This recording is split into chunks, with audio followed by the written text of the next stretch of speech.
All right, probably the other thing that is most confusing about the respiratory system is how we regulate ventilation or breathing. Breathing is primarily regulated by chemicals in the blood. So we're going to see that we have like things like hypoventilation or hyperventilation. Remember, hypoventilation is when you're not you're under 12 breaths per minute. Whereas hyperventilation is when you're over 15 breaths per minute. Like, right? Hyperventilation is like you holding your breath. You can't really see I'm holding my breath. Hyperventilation is you breathing more frequently. Okay.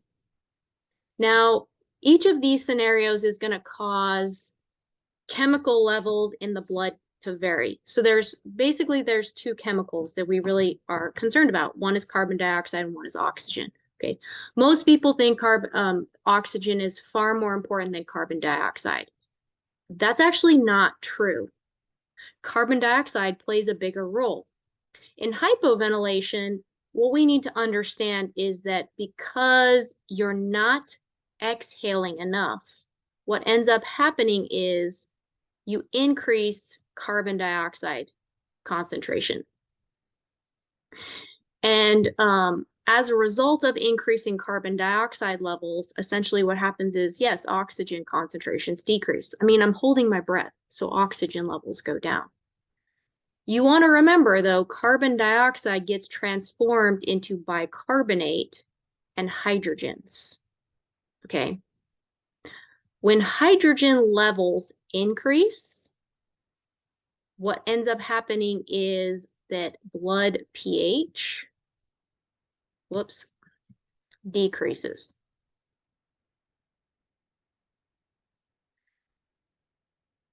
I got a whole letter right there. Blood pH decreases. What that means is pH is going to be closer to 7. And that's acid, okay, or acidic in hypoventilation. So this is respiratory acidosis when you hypoventilate, when you actually are not breathing enough in this situation. Okay. This is going to be our stimulus. So as we have increasing carbon dioxide levels, those increasing levels have to go to a receptor. These are chemoreceptors.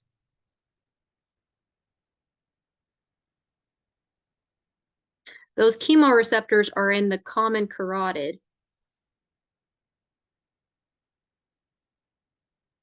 And in the aortic arch. Remember, blood's going to the head. We want as much blood flowing to the head as possible, really enough oxygen flowing to the head as possible.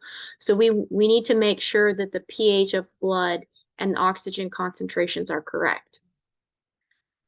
Those chemoreceptors sense this information, and they're going to send that information to the medulla oblongata and the pons.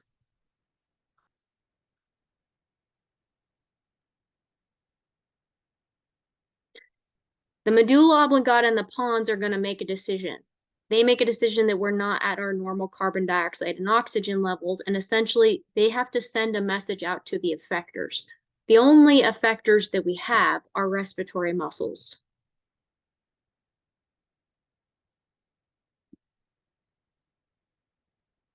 Right, and in this case, you're not breathing. So those respiratory muscles that you're going to send to are primarily the diaphragm and the external intercostals.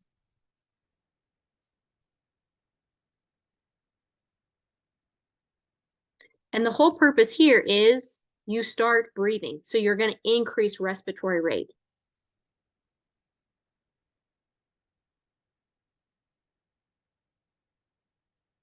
You can have other accessory muscles. If you've stopped breathing, then when you start breathing again, you're probably going to breathe with rapid pace and deeper. It's kind of like, think about hypoventilating as also you dive into a pool and you hold your breath. And when you come out, that's usually how you're breathing, right? You're kind of taking deeper, more frequent breaths. So as you increase respiration, essentially what happens is carbon dioxide levels start to decrease, right? And oxygen levels start to increase here. Blood pH should go back up. It should be equal to 7.35, something like that. It should be a much, much closer, okay, to 7.35. Remember, carbon dioxide means here bicarbonate and hydrogens actually start to go down. And as a result, you go back to normal. Okay. So you're going to turn the system off once this happens. It's just the same thing as like sleep apnea. If you have somebody who has sleep apnea and they stopped breathing during the night. Oh my God, it's so scary. They'll start breathing again when they do. It's like, it's like that's why there's weird, crazy snoring that's happening because their body reached respiratory acidosis and they turned this system on to basically start breathing again. Okay. Then once your carbon dioxide levels and everything go back to normal, you turn the system off. Like it didn't show that very well, but just think about it. You go back to normal and you turn the system off.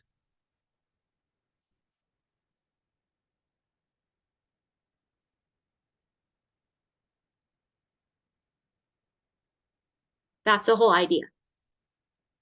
So hyperventilating is basically going to be the exact opposite of this. You start hyperventilating, and in hyperventilation, what you're going to see is carbon dioxide levels decrease, right? I'm exhaling so much, carbon dioxide levels decrease. And you can think about this as bicarbonate, right? Bicarbonate and hydrogens. Because you're inhaling so much, oxygen levels get really high. So remember, bicarbonate and hydrogens tell us about our pH. So in this case, pH is going to be higher, which is basically going to be closer to 8. Higher meaning a base or an alkaline, which is what we call respiratory alkalosis. Again, we're going to go to the same chemoreceptors. Those chemoreceptors are the same, common carotid. Just going to abbreviate common carotid and the aortic arch right there. Again, we go to our medulla oblongata plus pons that sets our respiratory rate, and we're going to hit our respiratory muscles.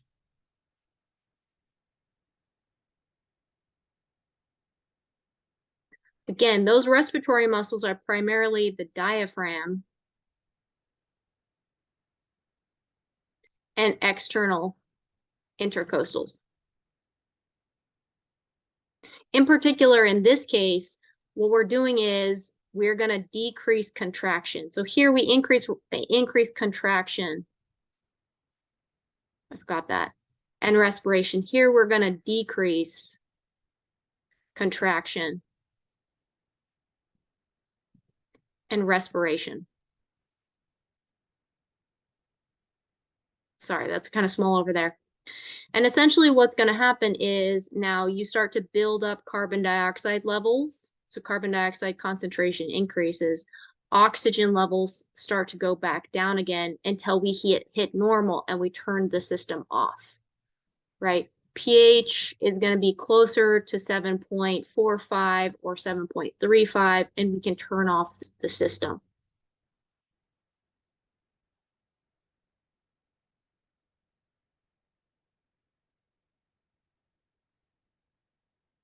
Okay, so you see how carbon dioxide levels being high right here is important for this. We need carbon dioxide levels to start to go up again, okay? That's why if you're hyperventilating as a result of anxiety or stress, when you breathe into a paper bag, you rebreathe a lot of carbon dioxide. So you're basically going to build up your carbon dioxide levels faster so that you start breathing normally again. Okay, because your brain's not going to switch this on because your brain is in a fight or flight situation during anxiety. Like, oh, I need to escape, I need to get out. Like your brain has turned on a mechanism which it shouldn't be turning on because you're not in that scenario. So this is why when you're hyperventilating, you want to rebreathe into a bag, a plastic bag or a paper bag, so that carbon dioxide levels start to get high really quickly and you can turn the system off and you don't faint. I mean, either one of these, you're going to end up fainting because it's one way to just kind of recalibrate or reset the system. All right, so that's all the respiratory stuff I think that I have. Yes. This should also be useful for your respiratory physiology lab that you're going to do in the future too.